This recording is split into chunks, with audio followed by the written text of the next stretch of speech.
And look at that. We are live.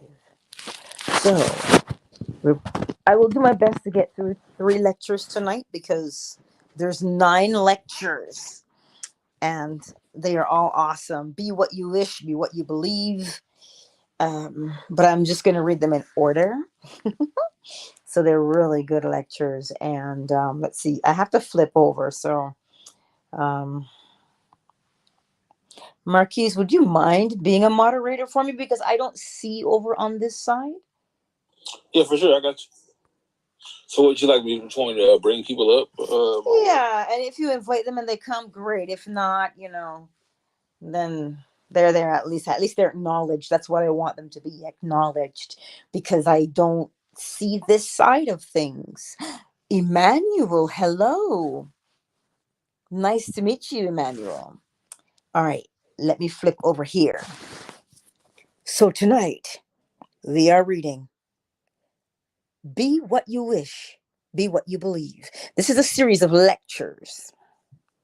So let's get into that one. Oh, gotta make that bigger. Be what you wish, be what you believe. This is from a radio talk, July 1951. Neville Goddard. A newspaper man related to me that our great scientist, Robert Millikan, once told him that he had set a goal for himself at an early age when he was still very poor and unproven in the great work he was to do in the future. He condensed his dream of greatness and security into a simple statement, which statement implied that his dream of greatness and security was already realized. Uh-oh. Again, I don't know why that happened, but it should be okay now. Yeah, we can hear you now. So, did you want me to just bring people up? Yeah, just so they're acknowledged, because like once I flip over, I don't see them. I can hear you, but I don't see them. Okay, cool. Gotcha. Thanks for letting me know. Are you? Mm-hmm. All right, let us begin again. Because we only just made it to the first paragraph. Be what you wish, be what you believe.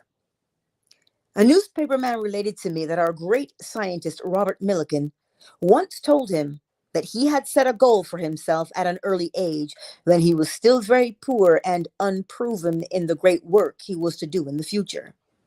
He condensed his dream of greatness and security into a simple statement, which statement implied that his dream of greatness and security was already realized.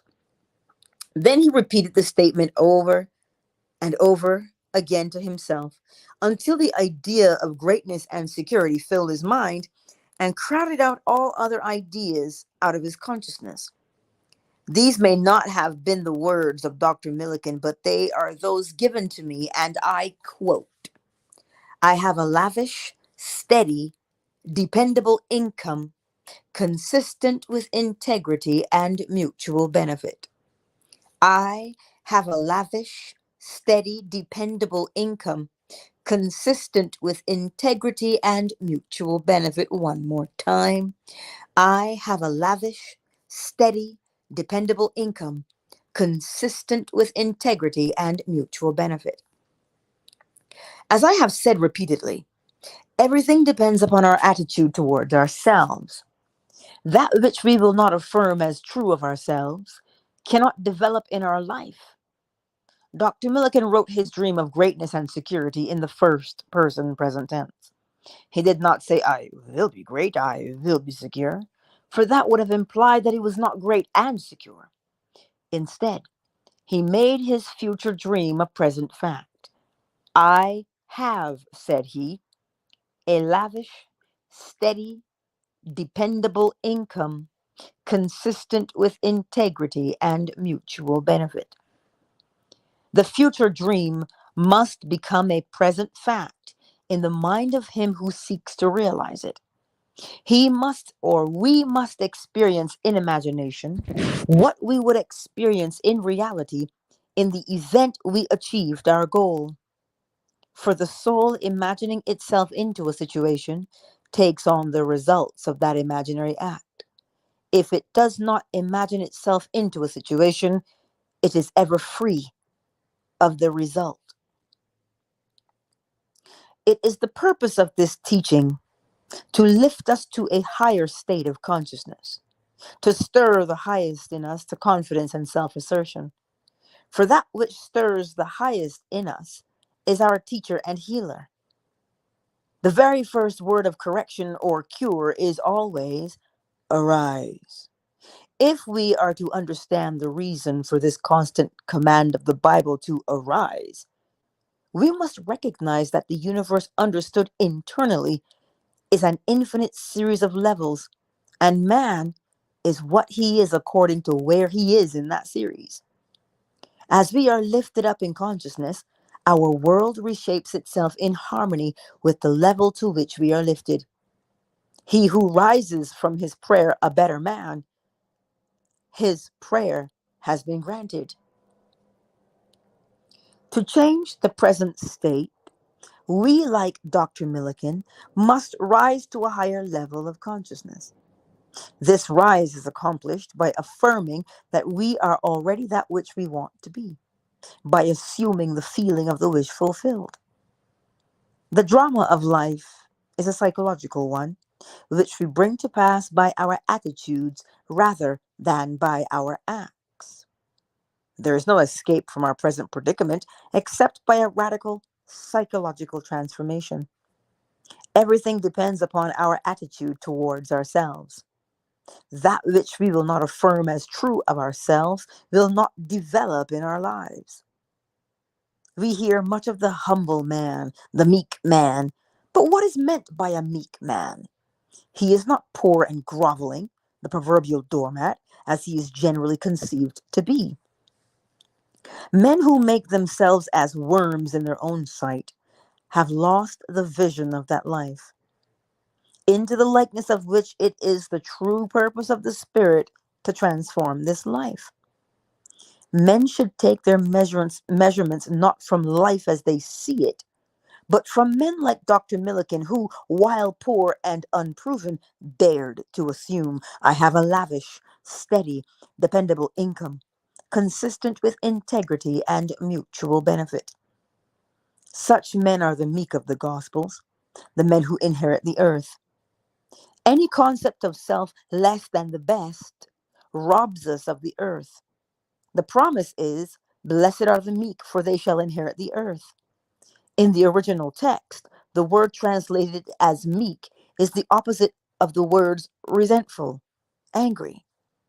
It has the meaning of becoming tamed, as a wild animal is tamed. After the mind is tamed, it may be likened to a vine of which it may be said, behold this vine. I found it a wild tree whose wanton strength had swollen into irregular twigs, but I pruned the plant and it grew temperate in its vain expense of useless leaves, and knotted as you see into these clean, full clusters to repay the hand that wisely wounded it. A meek man is a self-disciplined man. He is so disciplined, he sees only the finest. He thinks only the best. He is the one who fulfills the suggestion, brethren, whatsoever things are true, whatsoever things are honest, whatsoever things are just, whatsoever things are pure, whatsoever things are lovely, whatsoever things are of good report, if there be any virtue, and if there be any praise, think on these things.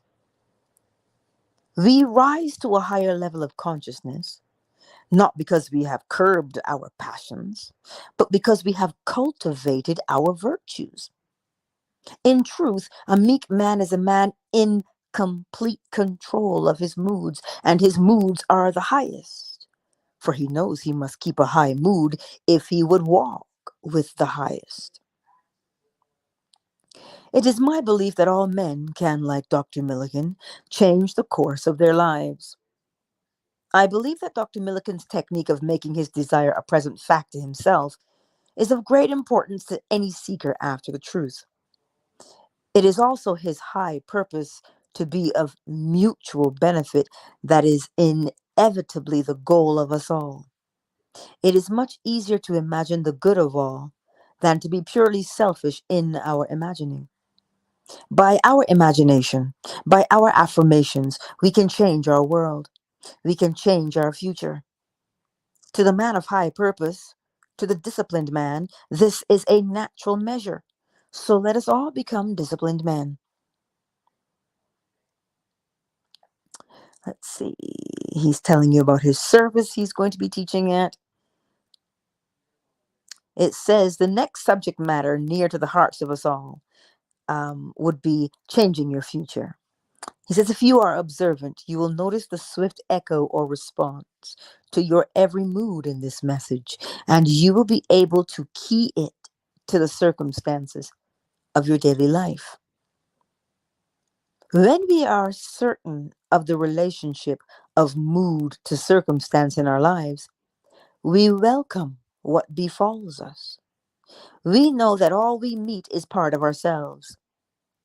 In the creation of a new life, we must begin at the beginning with a change of mood. Every high mood of man is the opening of the door to a higher level for him. Let us mold our lives about a high mood or a community of high moods.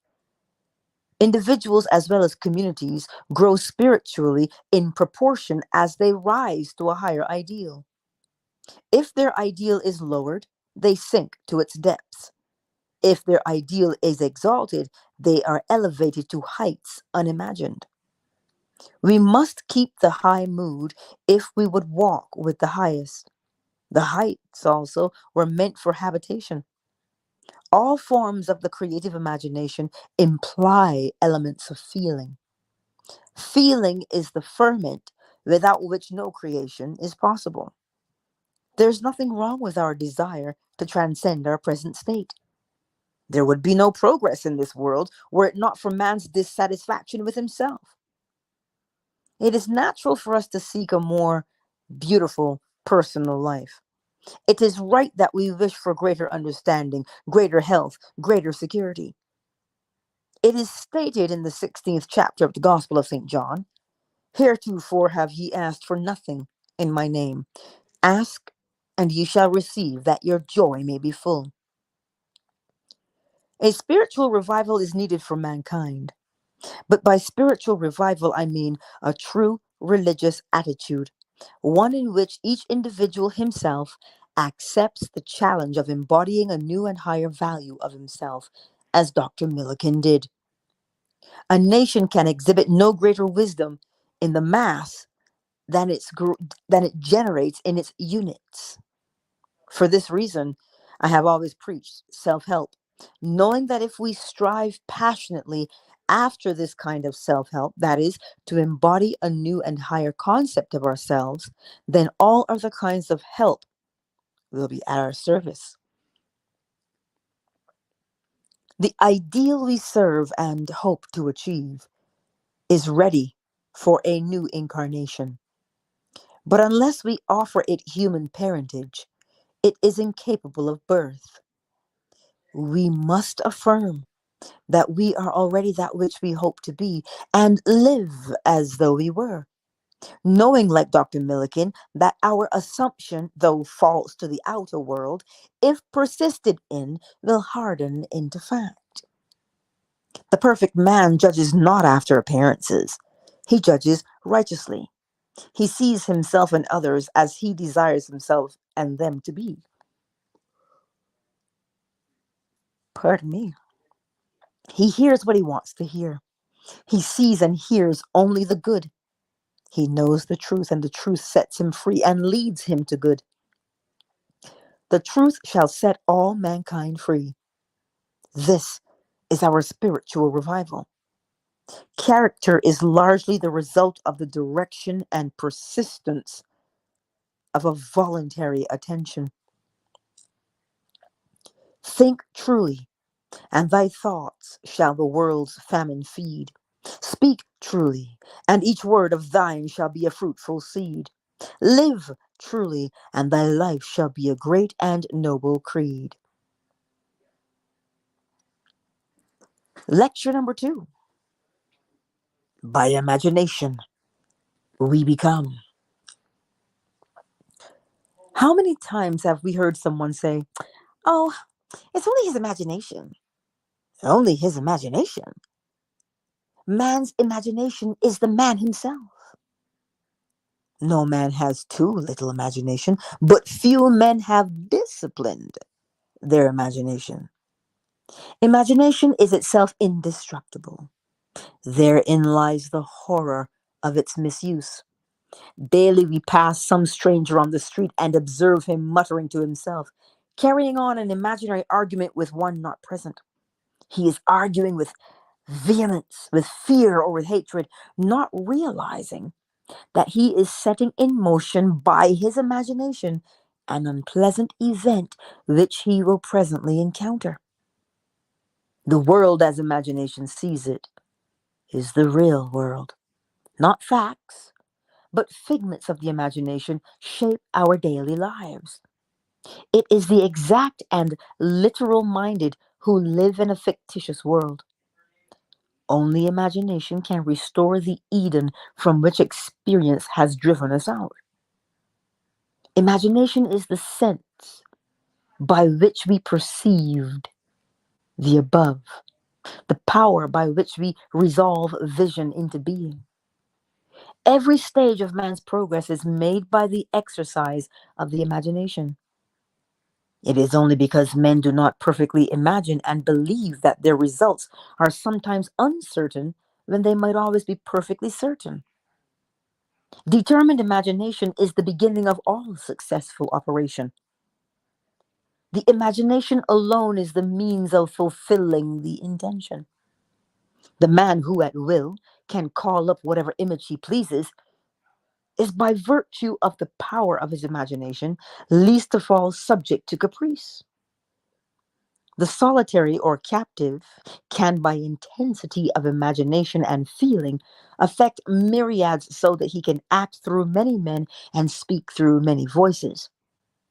We should never be certain, wrote William Butler Yeats in his Ideas of Good and Evil, that it was not some woman treading in the winepress who began that subtle change in men's minds, or that the passion did not begin in the mind of some shepherd boy, lighting up his eyes for a moment before it ran upon its way. Let me tell you the story of a very dear friend of mine. At the time, the costume designer of the music hall in New York. She told me one day of her difficulty in working with one of the producers who invariably criticized and rejected her best work unjustly, that he was often rude and seemed deliberately unfair to her. Upon hearing her story, I reminded her, as I am reminding you, that men can only echo to us that which we whisper to them in secret. I had no doubt but that she silently argued with the producer, not in the flesh, but in quiet moments to herself. She confessed that she did just that each morning as she walked to work. I asked her to change her attitude toward him, to assume that he was congratulating her on her fine designs, and she in turn was thanking him for his praise and kindness.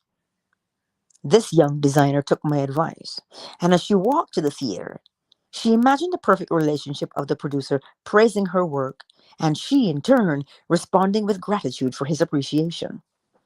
This she did morning after morning, and in a very short while, she discovered herself that her own attitude determined the scenery of her existence. The behavior of the producer completely reversed itself. He became the most pleasant professional employer she had encountered. His behavior merely echoed the changes that she had whispered within herself. What she did was by the power of imagination. Her fantasy led his, and she herself dictated to him the discourse they eventually had together at the time she was seemingly walking alone. Let us set ourselves here and now a daily exercise of controlling and disciplining our imagination. What finer beginning than to imagine better than the best we know for a friend? There's no coal of character so dead that it will not glow and flame if but slightly turned. Don't blame, only resolve. Life, like music, can by a new setting turn all its discords into harmonies. Represent your friend to yourself as already expressing that which he desires to be. Let us know that with whatever attitude we approach another, a similar attitude approaches us. How can we do this? Do what my friend did. To establish rapport, call your friend mentally. Focus your attention on him and mentally call his name, just as you would to attract his attention were you to see him on the street. Imagine that he has answered. Mentally hear his voice. Imagine that he is telling you of the great good you have desired for him. You, in turn, tell him of your joy in witnessing his good fortune. Having mentally heard that which you wanted to hear, having thrilled to the news heard, go about your daily task. Your imagined conversation must awaken what is affirmed. The acceptance of the end wills the means, and the wisest reflection cannot devise more effective means than those which are willed by the acceptance of the end. However, your conversation with your friend must be in a manner which does not express the slightest doubt as to the truth of what you imagine that you hear and say. If you do not control your imagination, you will find that you are hearing and saying all that you formerly heard and said. We are creatures of habit, and habit, though not law, acts like the most compelling law in the world. With this knowledge of the power of imagination, be as the disciplined man, and transform your world by imagining and feeling only what is lovely and of good report. The beautiful idea you awaken in yourself shall not fail to arouse its affinity in others. Do not wait 4 months for the harvest. Today is the day to practice the control and discipline of your imagination. Man is only limited by weakness of attention and poverty of imagination. Man is only limited by weakness of attention and poverty of imagination. The great secret is a controlled imagination and a well sustained attention, firmly and repeatedly focused on the object to be accomplished. Now is the acceptable time to give beauty for ashes, joy for mourning, praise for the spirit of heaviness, that they might be called trees of righteousness, the planting of the Lord, that he might be glorified. Now is the time to control our imagination and attention. By control, I do not mean restraint by willpower, but rather cultivation through love and compassion. With so much of the world in discord, we cannot possibly emphasize too strongly the power of imaginative love. Imaginative love, that is my next subject for next Sunday morning when I shall speak for Dr. Bales while he is on his holiday. And I hope to be able to bring to each of you present the true meaning of the words of Zechariah. Speak ye every man the truth to his neighbor, and let none of you imagine evil in your hearts against his neighbor. What a wonderful challenge to you and me. A man thinketh in his heart, as a man thinketh in his heart, so he is. As a man imagines, so is he. Hold fast to love in your imagination. By creating an ideal within your mental sphere, you can approximate yourself to this ideal image till you become one and the same with it, thereby transforming yourself into it, or rather, absorbing its qualities into the very core of your being. Never, never lose sight of the power that is within you. Imaginative love lifts the invisible into sight and gives us water in the desert. It builds for the soul its only fit abiding place. Beauty, love, and all of good report are the garden, but imaginative love is the way into the garden.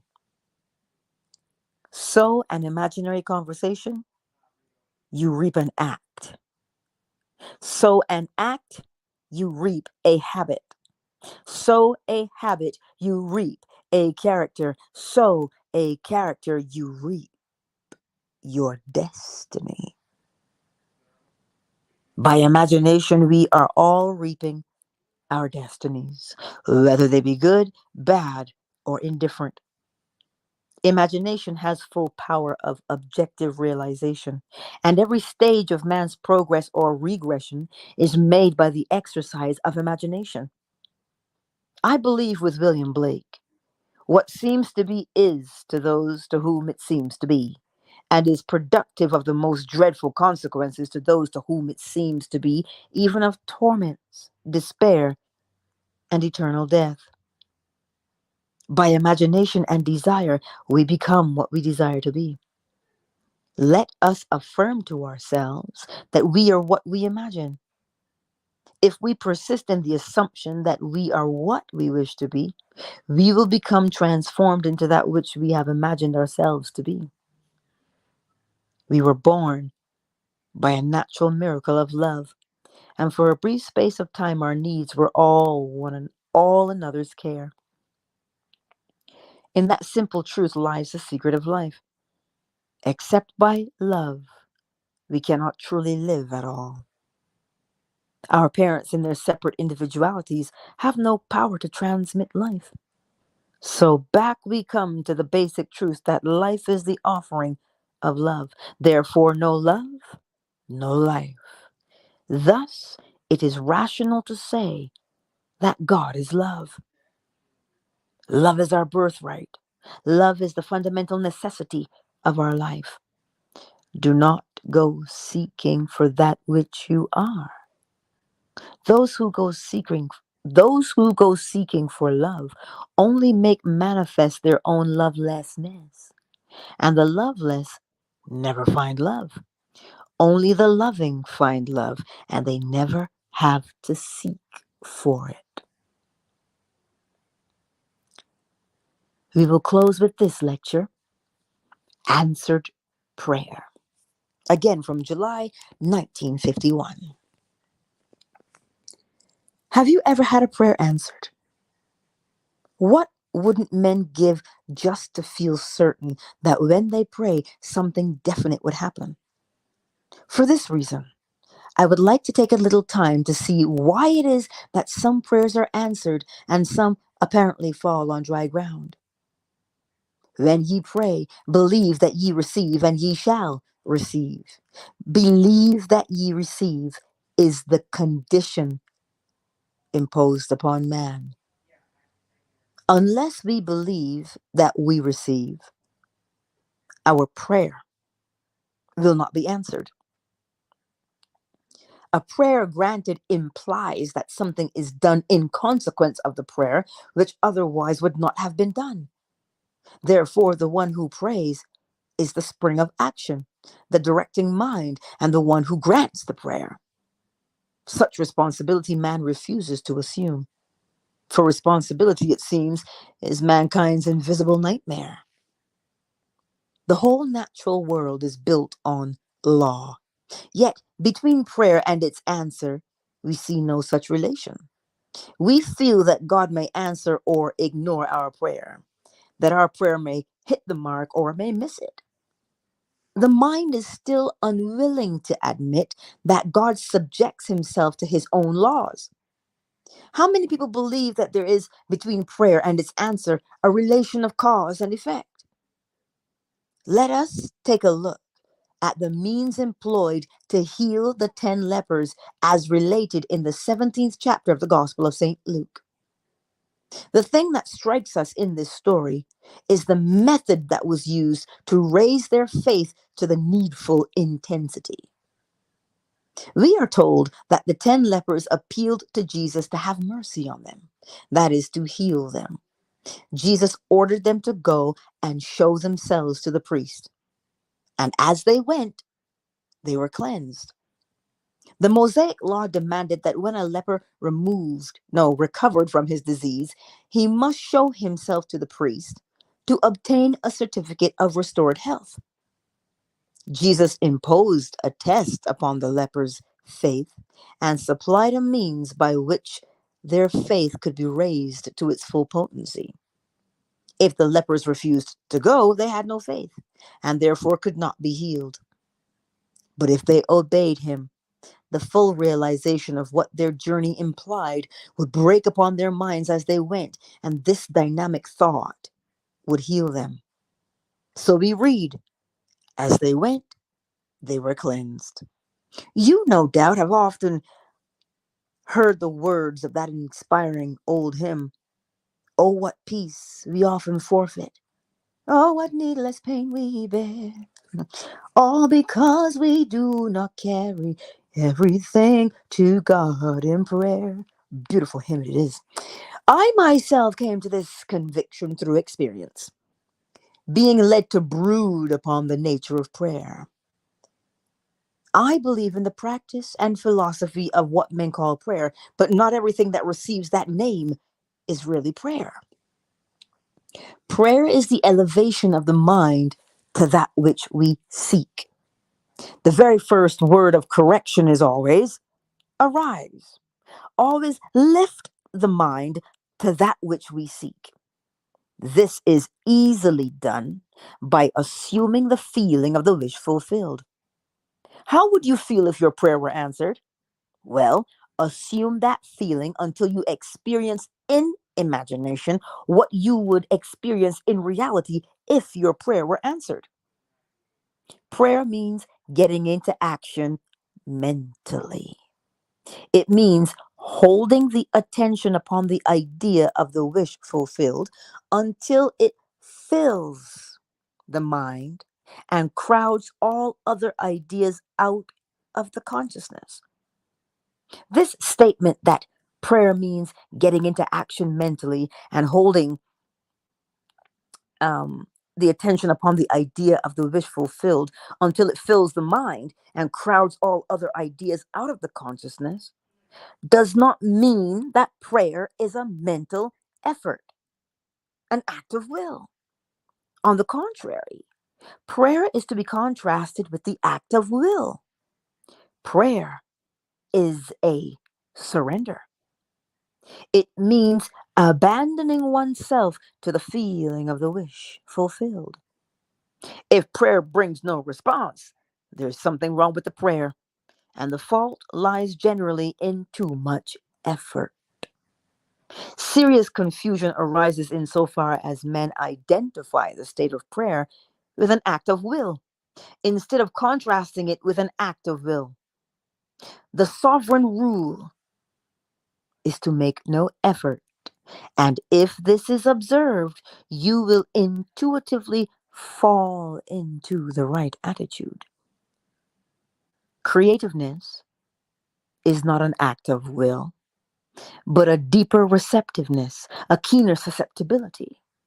The acceptance of the end, the acceptance of the answered prayer, finds the means for its realization.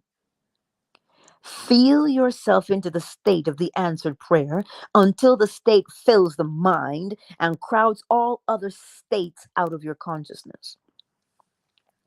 What we must work for is not the development of the will, but the education of the imagination and the steadying of attention. Prayer succeeds by avoiding conflict. Prayer is above all things easy. Its greatest enemy is effort. The mighty surrenders itself fully only to that which is most gentle. The wealth of heaven may not be seized by a strong will, but surrenders itself a free gift to the God-spent moment. Along the lines of least resistance, travel spiritual as well as physical forces. We must act on the assumption that we already possess that which we desire. For all that we desire is already present within us. It only waits to be claimed. That it must be claimed is a necessary condition by which we realize our desires, stepping with faith. Our prayers are answered if we assume the feeling of the wish fulfilled and continue in that assumption. One of the loveliest examples of an answered prayer I witnessed in my own living room. A very charming lady from out of town came to see me concerning prayer. As she had no one with whom to leave her 8-year-old son, she brought him with her the time of our interview. Seemingly, he was engrossed in playing with a toy truck. But at the end of the interview with his mother, he said, "Mr. Neville, I know how to pray now. I know what I want, a collie puppy. And I can imagine I am hugging him every night on my bed." His mother explained to him and to me the impossibilities of his prayer, the cost of the puppy, their confined home, even his inability to care for the dog properly. The boy looked into his mother's eyes and simply said, "But mother, I know how to pray now." And he did. 2 months later, a kindness to animals week in his city. All the all the school children were required to write an essay on how they would love and care for a pet. Well, you have guessed the answer. His essay, out of the 5,000 submitted, won the prize. And that prize, presented by the mayor of the city to the lad, was a collie puppy.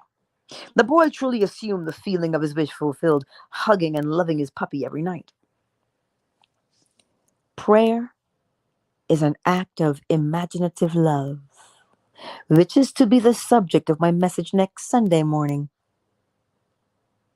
It is my desire that I may explain to you how you, like the young boy, can yield yourselves to the lovely images of your desires and persist in your prayer, even though you, like the lad, are told that your desires are impossible. The necessity of persistence in prayer is shown us in the Bible. "Which of you," asked Jesus, "shall go unto him at midnight and say unto him, Friend, lend me 3 loaves, for a friend of mine is come to me from a journey, and I have nothing to set before him? And he from within shall answer and say, Trouble me not. The door is now shut, and my children are with me in bed. I cannot rise and give thee. I say unto you, though, he will not rise and give him, because he is his friend. Yet because of his importunity, he will arise and give as many as he needeth." Luke 2. The word translated as importunity means literally shameless impudence.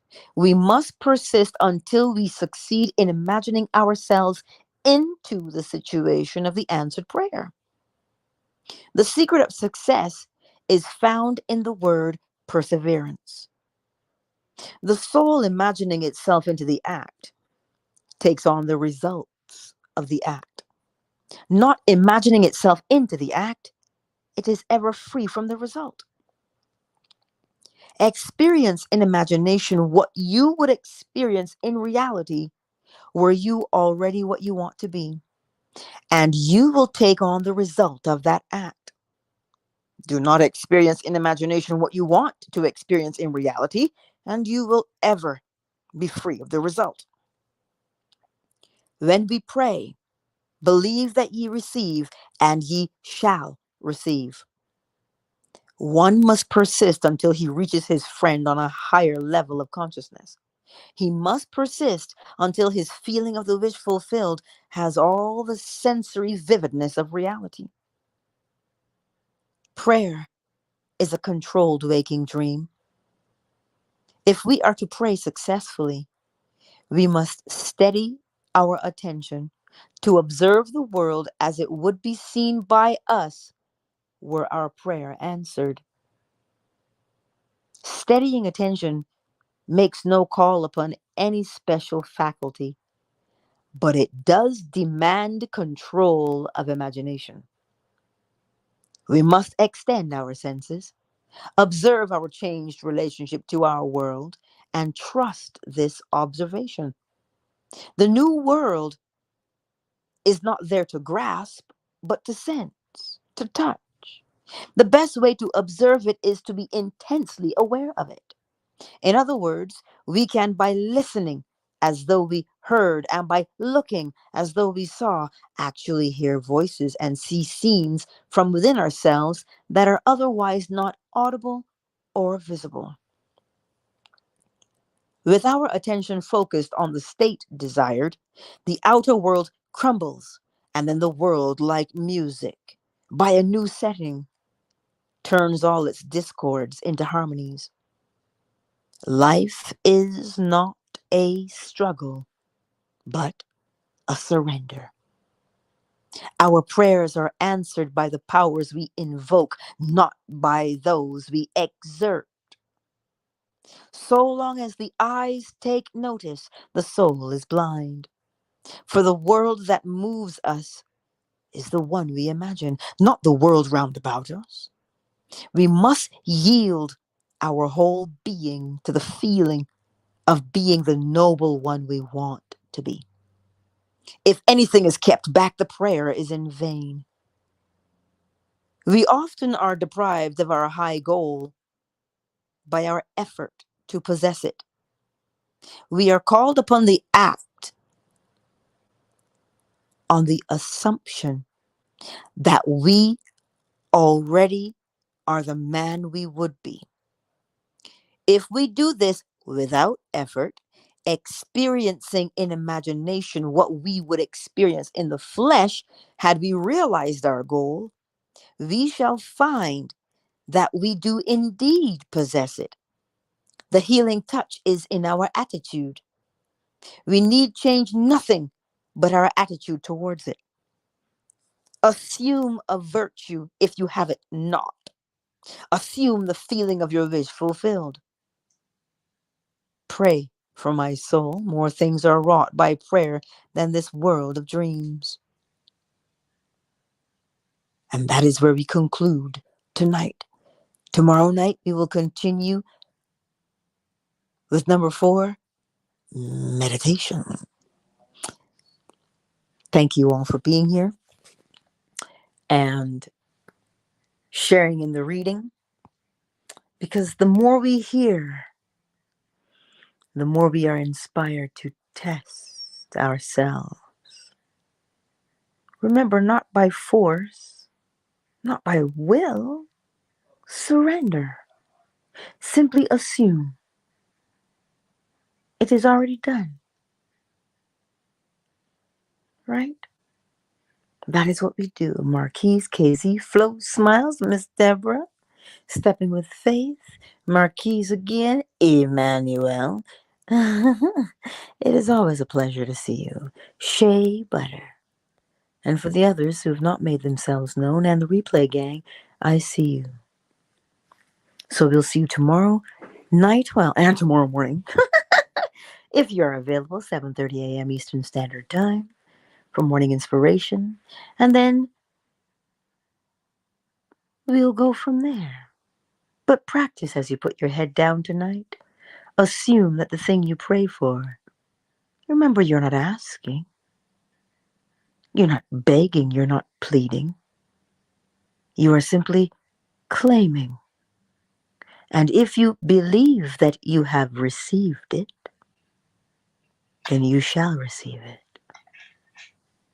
And that, my beautiful friends, is where I will leave you on this beautiful evening.